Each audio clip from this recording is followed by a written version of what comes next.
With the apply usage link enabled on the job, you can calculate a plan for the items that you have planned on the job. Let me show you this with an example, and let's start by going to the list of jobs.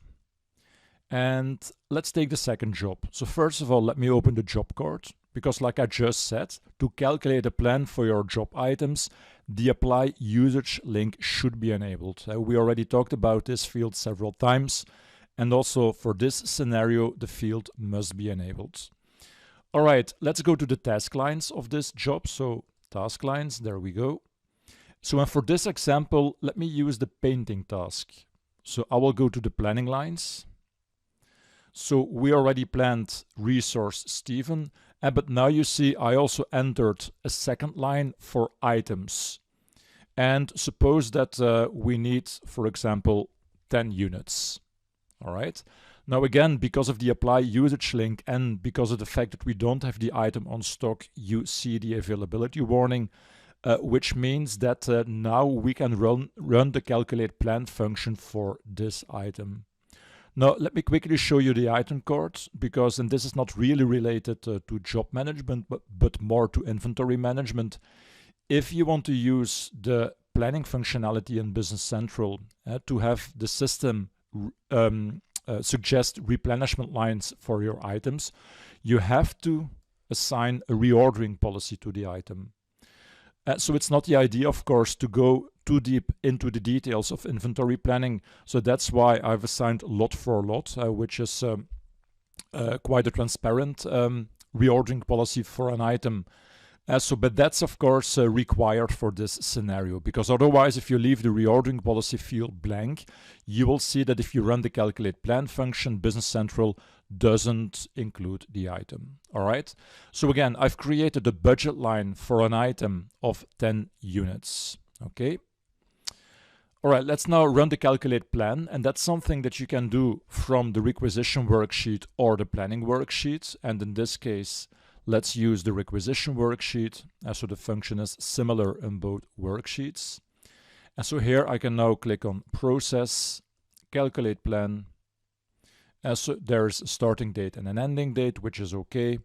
I will now click on OK, and you will see now that Business Central suggests a replenishment line for 10 units of the black paint. So and this is based on the job. So and this is something that you can tell by clicking here on Actions, Order Tracking. Because in Order Tracking, you can see now that the job is linked to this replenishment line.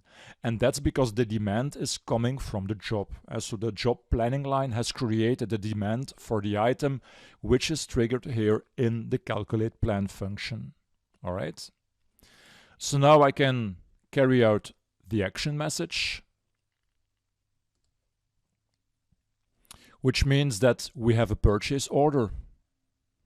So now I will go and process the purchase order.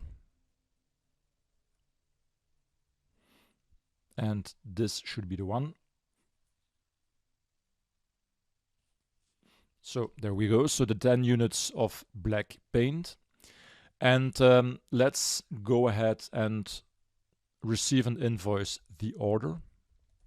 And notice, and that's maybe a bit unexpected, you cannot enter a job number or a job task number. If you try, you will see that Business Central gives me an error, and that's because the job number must be equal. Now, the reason for this is the order tracking. So there are order tracking lines for this order. So like I just showed you with the job. So and that means that you cannot enter the job number and the job task number.